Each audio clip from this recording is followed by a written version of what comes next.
우리의 소망 되신 주님을 찬양합니다. 오늘도 우리를 보호하시고 또 예부터 도움 되시고 우리의 소망 되신 주, 우리의 인생에 말씀과 성령으로 이끌어 가신 주님의 은혜를 경험하는 귀한 새벽 아침 될 수 있도록 인도하여 주옵소서. 예수 그리스도의 이름으로 기도드리옵나이다. 아멘. 오늘 수요일 새벽 아침 본문 보겠습니다.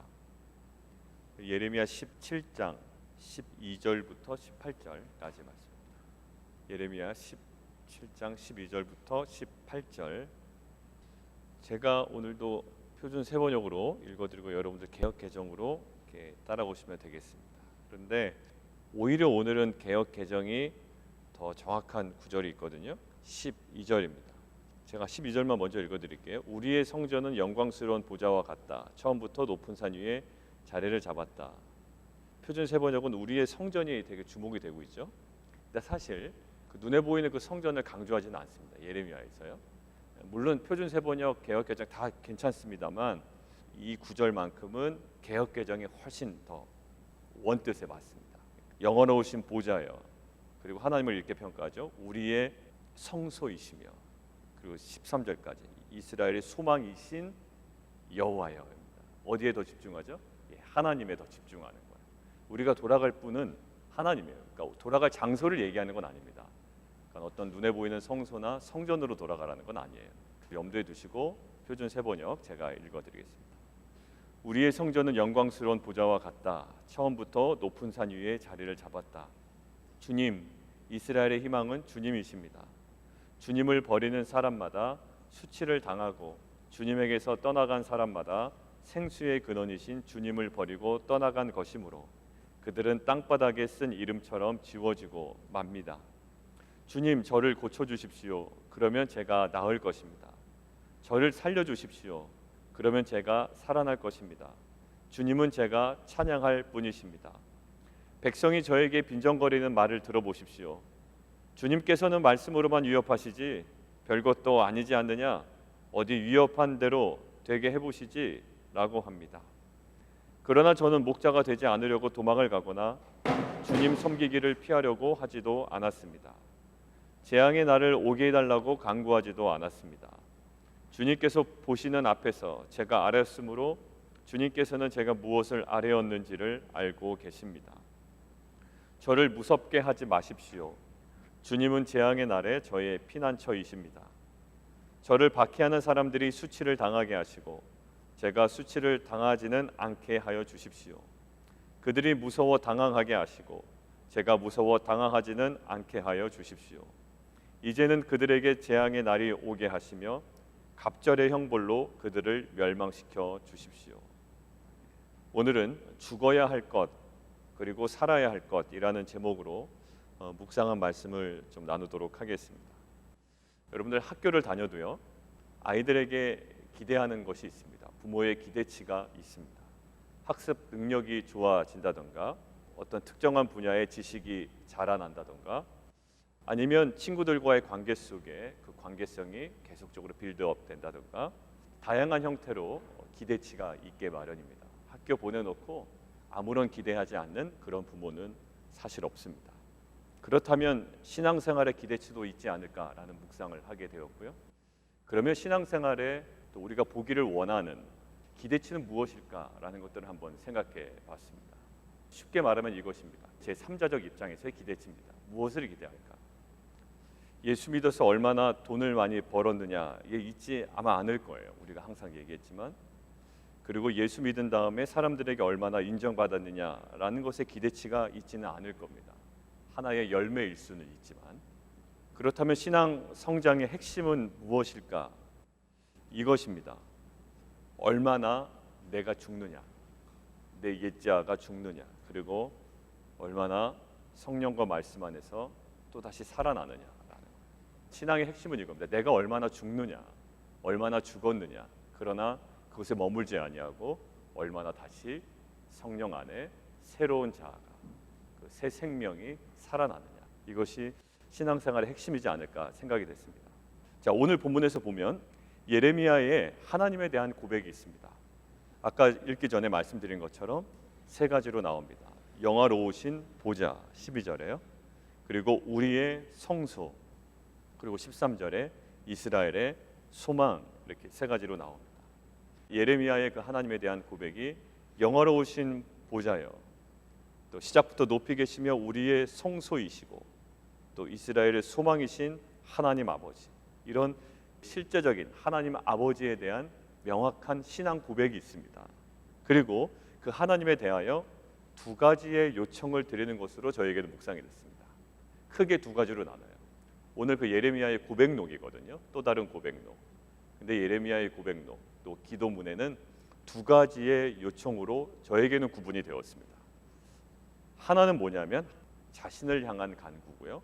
두 번째는 여호와를 버리는 자, 여호와를 떠나는 자에 대한 간구입니다. 이 두 가지 간구가 여기에 포함되어 있어요.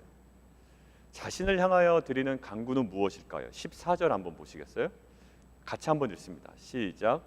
여호와여, 주는 나의 찬송이시오니 나를 고치소서. 그리하면 내가 낫겠나이다. 나를 구원하소서.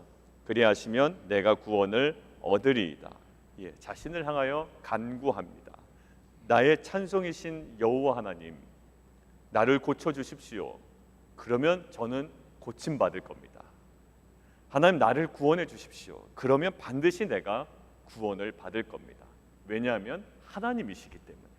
영화로우신 보좌이시고 우리의 성소이시며 이스라엘의 소망이신 하나님, 당신이 나를 고쳐주시면 저는 날 수 있습니다. 저를 구원하시면 저는 구원받을 수 있습니다. 자신을 향한 간구해요. 또 17절에 있습니다. 주님, 하나님, 내게 두려움이 되지 마옵소서.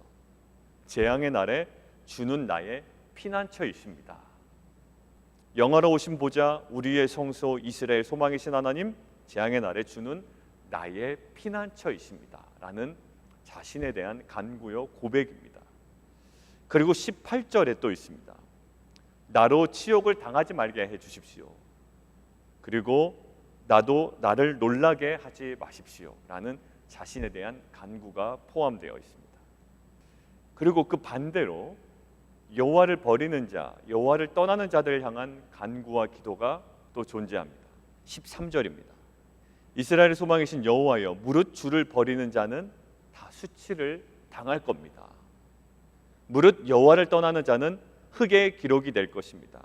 무슨 말이죠? 결국 잊혀지고 지워지고 소멸될 겁니다. 이는 생수의 근원이신 여호와를 버렸기 때문입니다. 그리고 그들을 향한 간구가 18절에 또 있습니다. 나를 박해하는 자로 치욕을 당하게 해 주십시오.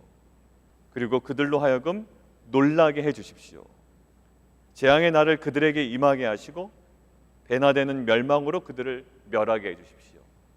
아주 대비됩니다. 자신을 향하여서는 주님, 나는 놀라지 않게 해 주십시오. 치욕을 당하지 않게 해 주십시오.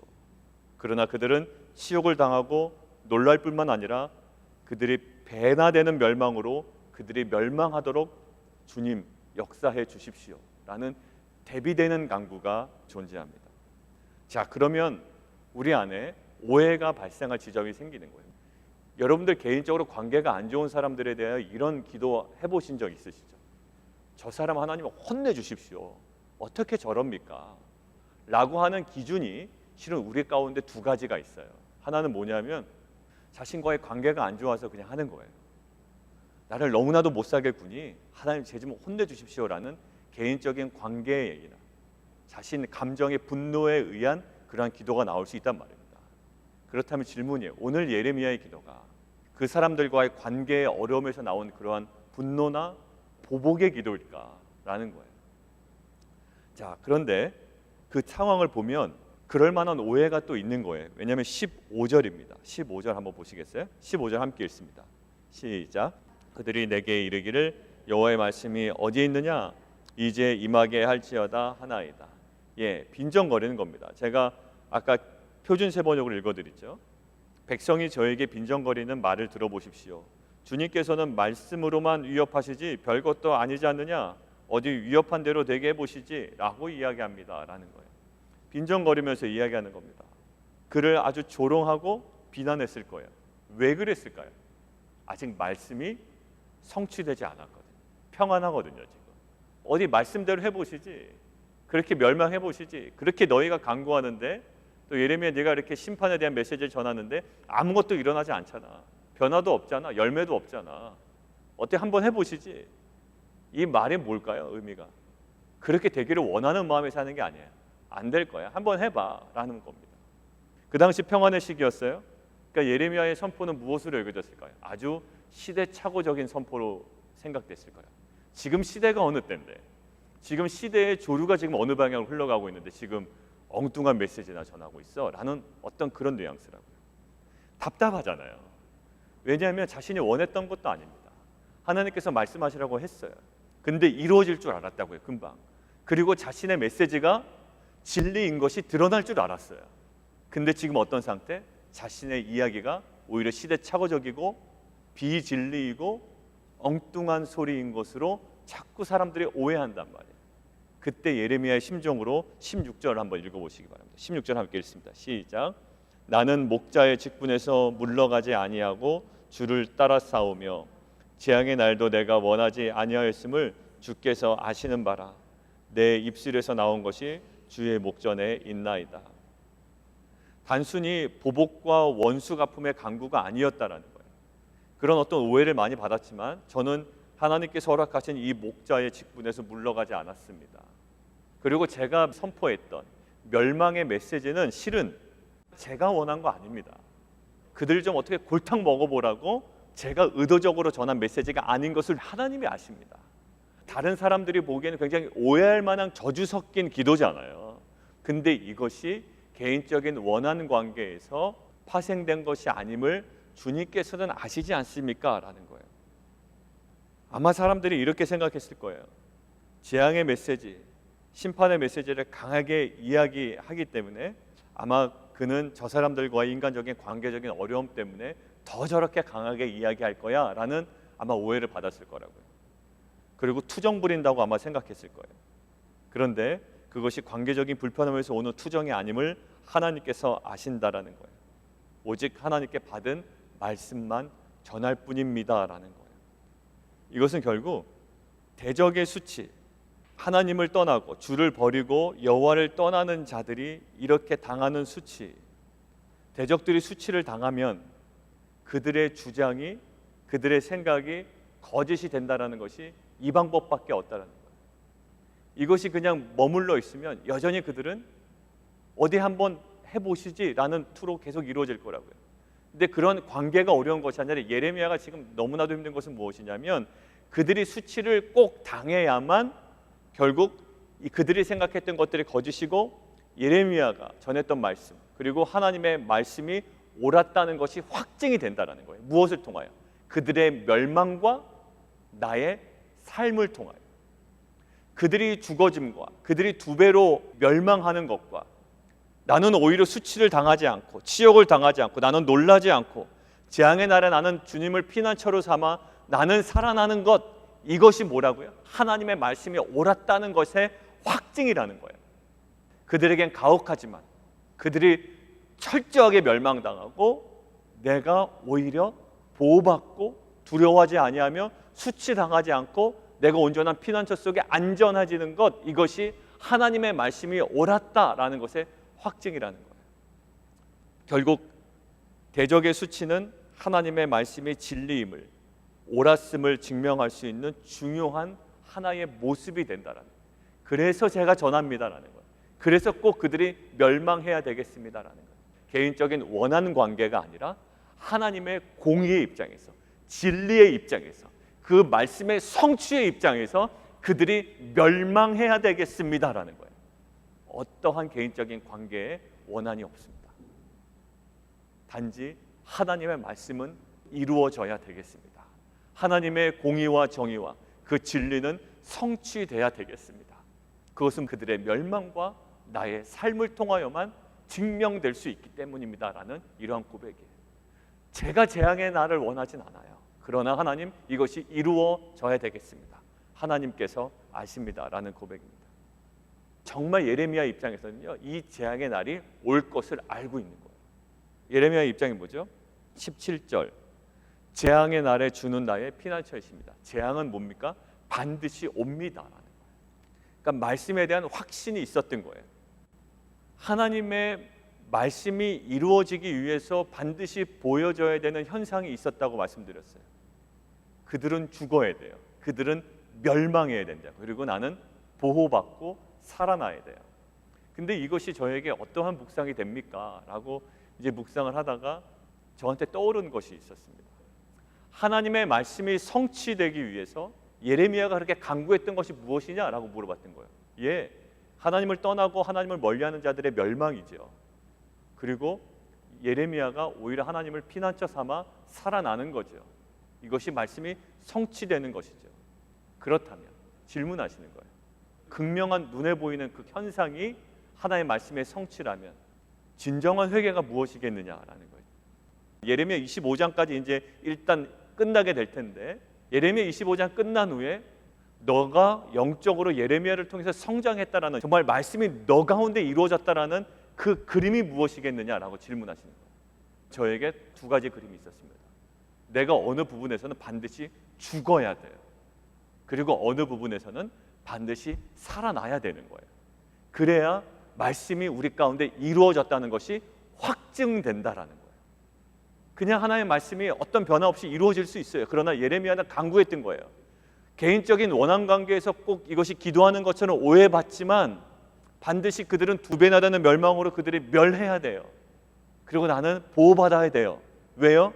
그것이 말씀이 이루어지는 것이고 말씀이 성취되는 것이 하나의 확증이기 때문에. 그렇다면 예레미야 25장이 끝나가는 이 즈음에 내 가운데 말씀을 묵상하고 말씀이 성취되었다는 것의 증거가 무엇이냐라는 거예요. 예레미야가 그토록 간구했던 그 모습이 무엇이냐라는 하나님의 음성이었습니다. 결국 내 안에 죽어야 되는 부분이 있고 내 안에 다시 살아나야 되는 부분이 있는 거예요. 그래서 오늘 하루 동안 저희들 가운데 함께 묵상해 봤으면 좋겠습니다. 하나님, 저희가 예레미야 그토록 간구했던 멸망해야 됩니다 라고 했던 그런 간구 있잖아요. 그럼 제 안에 예레미야의 말씀, 그리고 그동안의 그 말씀을 묵상함이, 말씀이 성취되는 과정에 제 안에 죽어야 되는 부분이 무엇입니까? 아직도 죽지 않아서 어디 한번 말씀이 이루어져 봐라 이렇게 비아냥거리는 내 내면의 어떤 속삭임이 무엇입니까? 이것들을 하나님 멸해 주십시오. 이 멸하는 것이 저의 원함은 아니었지만 하나님 말씀이 이루어져야 되겠기에 내 안에 죽어져야 되는 부분이 드러나게 하시고 그것이 철저하게 죽게 하여 주옵소서.